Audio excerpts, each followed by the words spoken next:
Assalaamu calaykum asxaabta kusoo dhawaada channelka B3CS hore waxaynu usoo introduction kaga bixinay Git iyo GitHub muuqaalka koreya haddii aad introductionka aad la socon soo daawan kartaa marka muxuu yahay Git hadda ayaan yacni isku dayaynaa inaan si fiican u sharaxno Git waa version control system si aan hore usu sheegnay waa tool yacni aad la soo degi kartid si bilaash ah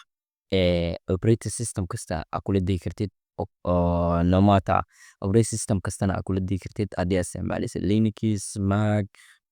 Windows intaba aad kula degi kartid waa tool kaa saacidaya inaad manage garaysid source code-kaada inaad manage garaysid tool kaa saacidaya waaye meelaha ugu muhiimsan uu leeyahayna waxaa waaye inaad abuurtid snapshot wax loo yaqaano ama commit taasoo ku ogolaanaysa in aad dib ugu laaban kartid older version oo code-kaada ahaa haddii aad wax kasoo hilmaamtay micnaha haddii aad commit aad dhahday code-ka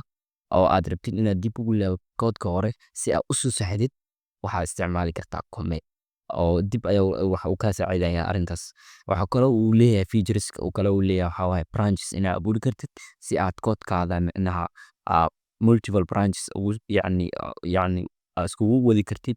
si aad iskugu merge garaysid oo hal code aad u wada dhigtid iyo inaad brancheskaada aad hadba mid branches ha aadid master branch main branch iyo branchiga abuuratayba so si aad ula soo degtid Git waa inaad ku qortaa Google Chrome-kaada ama every browser aad isticmaalaysid waxaa ku qortaa Git so website-ka ugu horeeya ee leedahay shirkadda Git ku dhufo so markaa website-ka saan soo geshay yacni asaa kugu dooraya recommended micnaha hadduu aniga isticmaalayaa Windows isticmaalaya haddaad Windows isticmaalaynin waxaa ka dooran kartaa micnaha meeshaan ka dooran kartaa waxaa leedahay haddii aad Mac isticmaalaysid haddii aad isticmaalaysid Window kaliya waxaad tagtaa downloadska tag baatana meel oo suitable operator-kaada baro haddii uu Windows yahay ama haddii uu Linux yahay haddii uu Mac yahay marka aad la soo degtid waxaa imaataa qaybta Windows-ka ani already waa soo degsaday oo ii degsan yahay waxaa imaataa command prompt-gaada cmd so u weetid inuu Git si sax ugu soo dego computerkaada waxaa tagtaa Git version ii degsan yahay then waxaa run garaysaa Git so intaano yacni wuxuu leeyahay Git commands uu leeyahay Git